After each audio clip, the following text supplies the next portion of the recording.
No caso de hoje, vamos acompanhar uma história que parece até batida aos olhos de quem acompanha os casos de true crime. Corrupção, amor, vaidade e ódio estão presentes em cada um de seus detalhes.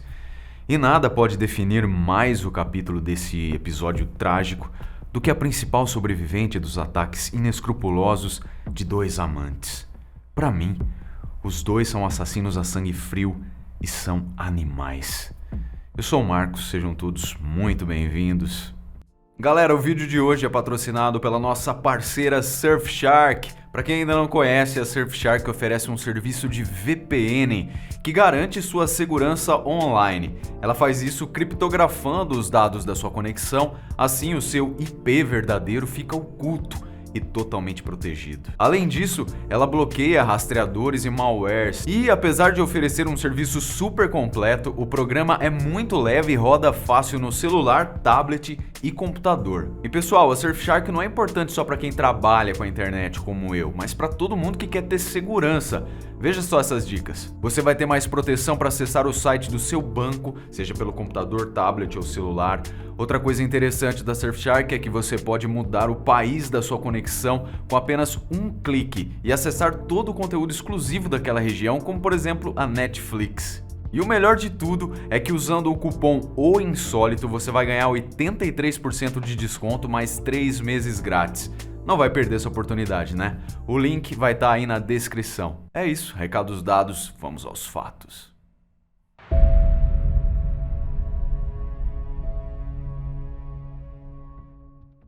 O caso todo gira em torno de duas principais pessoas, Consta Fotopoulos e Deirdre Hunt. E antes de irmos para o episódio criminal, vamos primeiro conhecer um pouco da história desses dois personagens. Em meados de 1959, nascia Konstantinos Fotopoulos, na Grécia. Não se sabe muito sobre a infância do homem e o noticiado é que, para concluir o ensino médio, ele se mudou para a cidade de Chicago, em Illinois, nos Estados Unidos. O jovem Costa, como começou a ser chamado assim que pisou em terras americanas, continuou seus estudos na universidade e, posteriormente, fez uma pós-graduação. Em meados de 1985, Costa conheceu Lisa Psaros. Vinda de uma família próspera, Lisa vivia junto com seus pais em Daytona Beach, uma cidade litorânea da Flórida. Seu faro de empreendedora viria de seu pai, dono de uma lanchonete e um fliperama, fundados na década de 50.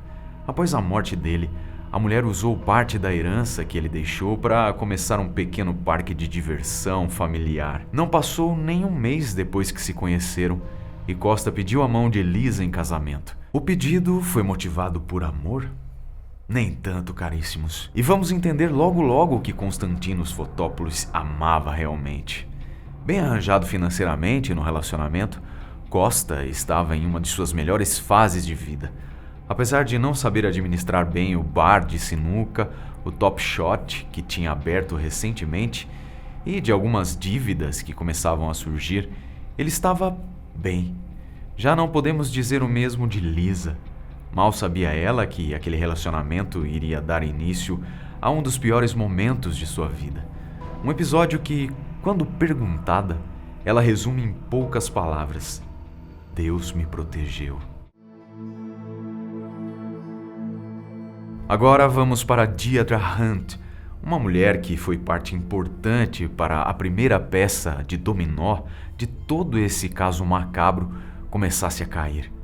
Diferentemente de Costa, a infância e começo da juventude de Deirdre ficaram relativamente conhecidos na mídia da época. Ela nasceu em 9 de fevereiro de 1969 em uma cidade ao leste do estado de New Hampshire, nos Estados Unidos. Filha de Carol Hunt, Deirdre, ao que tudo indica, não chegou a conhecer seu pai, porque o homem se negava a assumir a paternidade da criança. A infância de Deirdre não começou nada bem. A mãe Carol aparentava não gostar da criança desde que ela nasceu. Um dos primeiros episódios de violência que Deirdre sofreu da mãe ocorreu quando ela ainda tinha 3 meses de idade, quando Carol a pegou no colo, a sacudiu intensamente e a jogou no berço. E as coisas não melhoraram após esse fato. Muito pelo contrário, elas pioraram. A pouca idade não era motivo suficiente para evitar que Carol espancasse Deirdre.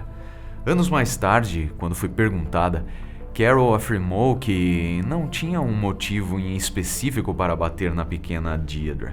Apenas batia porque queria mesmo. E que tudo dependia de seu humor. Em um dia ela estava abraçada com a filha e no dia seguinte as surras intensas começavam. Carol parecia reproduzir a violência que tinha sofrido na infância em sua filha. O pai de Carol era alcoólatra e ela era constantemente abusada. A rejeição que sofreu dos pais quando era criança parecia ser uma cópia ainda mais violenta do que Deirdre sofreu. As alterações constantes de humor de Carol eram apenas um dos sintomas das várias doenças mentais que foram descobertas depois.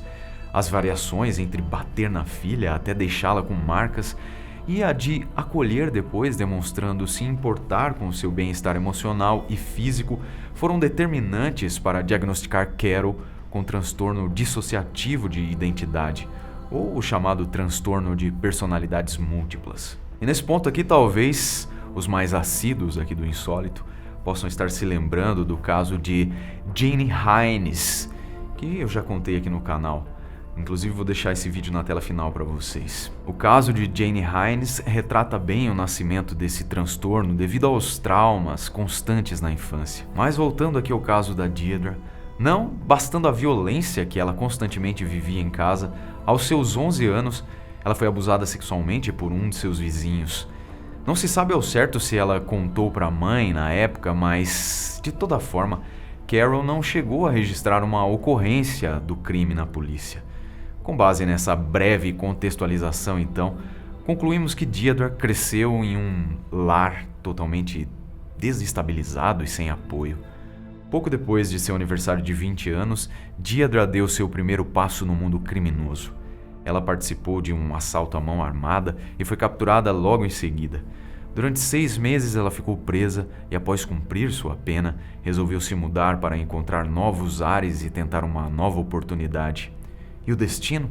Daytona Beach, na Flórida. E lá seria o lugar em que conheceria Constantino Fotopoulos e também seria o começo do fim.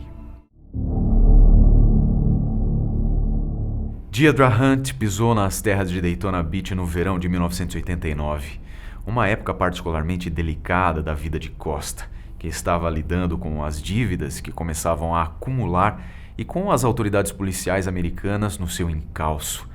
Mas coisas começaram a degringolar para Costa mesmo um pouco antes da chegada de Deirdre, no ano de 1987. Apesar de se apoiar financeiramente em Lisa, Costa queria mais dinheiro e, para isso, resolveu comprar notas falsas de dólares e revender. No total, foram $100 mil de notas que o cara adquiriu e distribuiu pelo sudeste dos Estados Unidos. E é claro que a movimentação de uma quantia considerável e as atitudes suspeitas de Costa foram recebidas pelo Serviço Secreto, uma agência federal específica para tratar de crimes relacionados ao mundo financeiro. Já definido como pessoa de interesse pela agência, ou aqui o nosso suspeito, Costa percebeu no que estava se metendo e resolveu parar com a revenda das notas falsas. Entretanto, como todo crime, alguma prova ou resquício vai sobrar, apesar da limpeza ou tentativa de esconder. E a prova não estava muito longe de Costa. Pelo contrário, ela trabalhava justamente ao lado da prova. Ou melhor, de um homem em seu bar. Kevin Ramsey trabalhava no Top Shot, o bar de Costa, e estava parcialmente envolvido no esquema das notas falsas. Ele sabia e tinha testemunhado fatos que poderiam render a Costa um bom tempo atrás das grades. E guardem essa informação, caríssimos abduzidos. Ela vai ser muito importante para entender os passos seguintes de Costa e seu plano de se limpar e se livrar dessas dívidas. Bem, voltando a Deirdre, recém-chegada em Daytona Beach, de cara ela não conseguiu um emprego que pudesse ajudá-la a conseguir se manter. Desempregada e não conhecendo ninguém da cidade, Deirdre passou um curto período de tempo dormindo nas ruas e pedindo comida e dinheiro por essas ruas. até que conheceu Tony Calderone. Os dois se envolveram sexualmente e logo Tony arrumou uma vaga para Deirdre de garçonete no bar em que trabalhava. Sim, quem tá esperto aí já sacou. O bar de Constantino. Além do emprego, Tony alugou um apartamento para a jovem. O emprego de Tony não durou muito tempo e logo em seguida Costa começou as investidas amorosas em Deirdre. Tido pelas pessoas como manipulador e com boa lábia, Costa conseguiu conquistar Deirdre. Pouco depois de começarem o caso, então, Costa alugou um novo apartamento para ela, para que pudessem ter um local para se encontrarem. Além disso, comprou roupas melhores e arrumou um pouco de dinheiro para ela, para que a moça pudesse viver um pouco mais confortavelmente. Tudo isso, abduzidos, com parte do dinheiro de Lisa, já que Costa estava com uma dívida de $20 mil e dependia da esposa para manter as contas do bar em dia. Bem, em meio às traições e à dependência do dinheiro de Lisa, o relacionamento extraconjugal de Costa com Deirdre ia só declinando. De manipulador para controlador, o homem começou a abusar da jovem, agredi-la, ameaçá-la. Há até mesmo relatos dizendo que Costa queimava Deirdre constantemente com cigarros, ferro de passar roupas e, por vezes, espetava agulhas em seu corpo e fazia pequenos cortes na pele da jovem, com navalhas. Em meio a esse desajuste generalizado, o caso de infidelidade de Costa veio à tona. Em meados de outubro de 1989, Lisa finalmente descobriu a traição do marido no apartamento alugado dos amantes. Lisa exigiu que Costa terminasse com Deirdre e a demitisse. O homem negou que tivesse traído a esposa, apesar do flagra dela. A mulher, então, ao entender que nada iria mudar, afirmou que iria se organizar e pedir o divórcio. Além das dívidas e do futuro divórcio que iria lhe causar a falência, Costa continuava recebendo ameaças de Kevin, ainda sobre o caso das notas falsas. Lembram-se disso? Pois bem, e nessa lama toda, Constantinos decidiu que Kevin não podia mais viver. E Deirdre, a essa altura, já se comportava como uma serviçal adestrada. Ali, abduzido, se desenhava na cabeça de Costa o primeiro passo para resolver toda a sua vida. Em 20 de outubro de 1989, Kevin e Deirdre foram levados por Costa para um lote baldio com a crença de que iriam entrar para um grupo secreto criado pelo grego, o Hunter and Killer Club. A história contada por Costa era um tanto quanto mirabolante, afirmando ser um assassino profissional que prestava serviços para a CIA e para a máfia, com cerca de mais de 8 mortes, cometidas por ele próprio. Costa disse a Kevin que precisava de um assistente e que ele seria o cara perfeito. Para que pudesse ser iniciado então no tal clube, o jovem precisava participar de um certo desafio. Já para Deirdre, Costa também contou uma história parecida, mas ao chegarem no local, ele disse à mulher que o desafio a ser realizado por ela seria assassinar Kevin. Chegando no terreno baldio, Costa convenceu Kevin que ele, assim como Deirdre, seriam amarrados em uma árvore para que começassem o ritual. Acontece que apenas Kevin foi amarrado. Com Kevin atado por cordas grossas em uma árvore, Costa sacou uma câmera de um de seus bolsos e começou a gravar a cena. Ao sinal de que deveria agir, Deirdre sacou uma arma calibre 22 e atirou 3 vezes em direção ao peito de Kevin. O corpo do homem ficou suspenso pelas cordas e Deirdre foi conferir se ele ainda estava vivo. Por via das dúvidas, um último disparo do lado direito da cabeça do homem foi dado. Consumado o assassinato, a gravação do vídeo, que durou pouco mais de 55 segundos, foi encerrada. Quando o corpo do homem foi encontrado, ainda tinha um 5º ferimento de uma bala que parecia ter vindo de uma AK-47 no topo da cabeça. Tudo indicava que foi mais um tiro para verificar se Kevin ainda estava vivo ou não, só que dessa vez feito por Costa. Com a morte de Kevin, Costa acreditava que seu primeiro plano foi concluído com sucesso E de certa forma ele tinha razão. Dificilmente iriam ligar a eles ao assassinato, já que não existiam testemunhas no local e ninguém sabia do tal clube inventado, exceto Costa e Deirdre. Então, e se, de alguma forma, as autoridades policiais batessem em sua porta? Bem, Deirdre seria seu bode expiatório. Lembra do vídeo que ele fez do assassinato?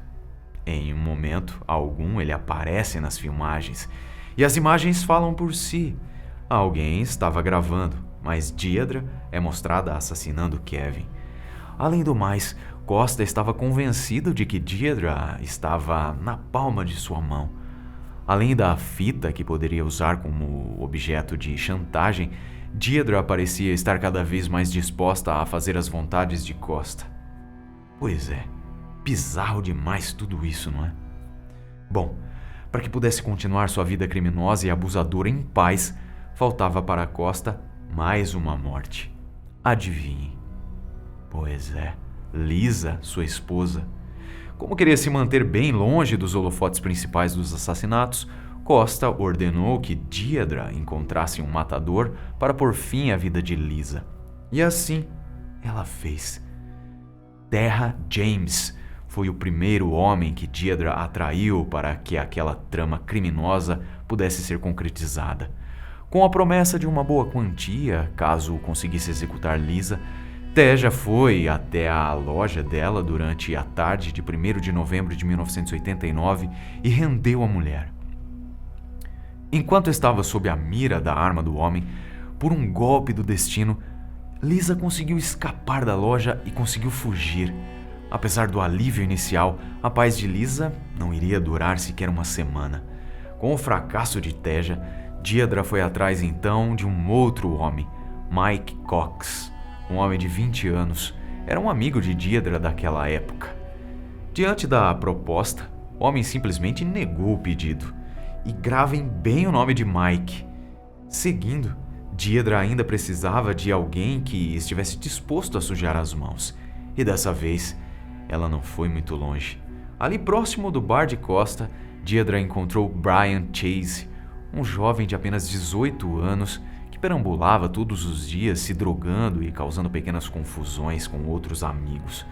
A recompensa de $5.000 chamou a atenção de Brian, que pensou que seria um dinheiro fácil, e aparentemente era tão frio e maldoso quanto Deirdre e Costa. Por 3 vezes, Brian tentou executar Lisa, mas fracassou. Em uma das ocasiões, inclusive, Costa chegou desavisado no momento e salvou a sua esposa.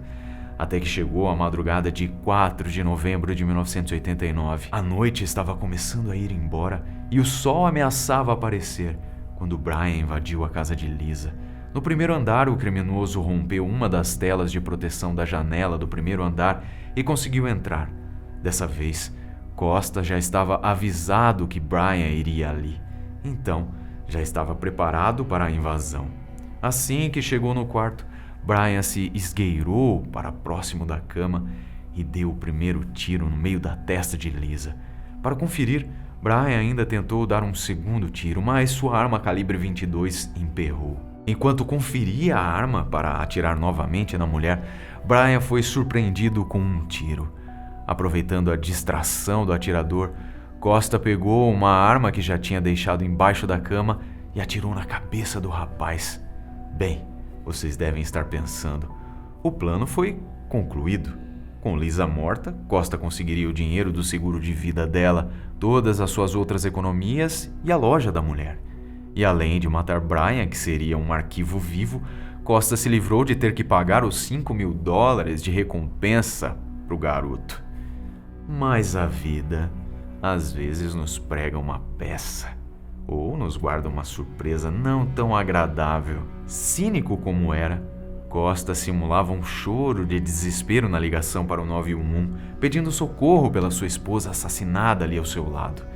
Acontece que naquele momento tinha apenas um morto no quarto, e não era a Lisa.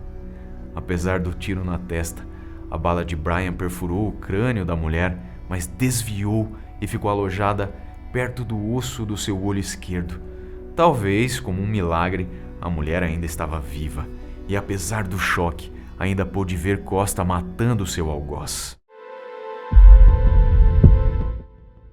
Na manhã daquele dia 4 de novembro de 89, Lisa foi levada para o hospital e lá optaram por não retirar a bala, já que poderia prejudicar sua visão do olho esquerdo. A bala ficaria ali alojada para sempre. Costa não acreditava que a polícia chegaria nele. Afinal, ele tinha atirado em um homem que invadiu sua casa e tentou matar sua esposa. Não é mesmo? Apesar da falha no plano maléfico do casal Costa e Deirdre, ainda cogitaram a ideia de entregar um buquê de flores anonimamente com uma bomba no quarto de Lisa. Plano esse que não levaram para frente. Apesar da versão dos fatos de Costa, as autoridades policiais começaram a questionar certos detalhes do crime que não batiam. Primeiro, por qual motivo um homem aleatório entraria na casa de alguém que não tinha nenhum vínculo e atiraria sem ao menos tentar levar algo? Tinha um homem na cama, então por qual motivo o criminoso preferiu ir primeiro na vítima mais frágil e não naquele que poderia lhe render ou até mesmo matá-lo? E claro, como o homem sabia qual era a única janela da casa que não tinha alarmes? Em resumo, abduzidos, logo a notícia começou a se espalhar e foi parar nos mais diversos jornais da época. E uma das pessoas que leu incrédulo a notícia foi Mike Cox. Lembram-se dele? Pois é, aquele mesmo amigo de Deirdre convidado por ela para executar a mulher. O homem então não hesitou e logo ligou para o 911 e contou tudo o que tinha acontecido, quando Deirdre foi lá procurar por ele para que ele executasse aquele plano maléfico. O cara provavelmente era a solução do caso e não deu outra. Apenas Deirdre foi chamada para dar seu depoimento, já que Costa evitava se envolver com as negociações que dariam fim à vida de Lisa. Ali, todo o castelo de mentiras, crime e corrupção da dupla criminosa foi começando a ser destruído, e foi questão de pouco tempo até serem presos. Todo o caso é complexo e beira a insanidade, mas o julgamento conseguiu ser bem pior.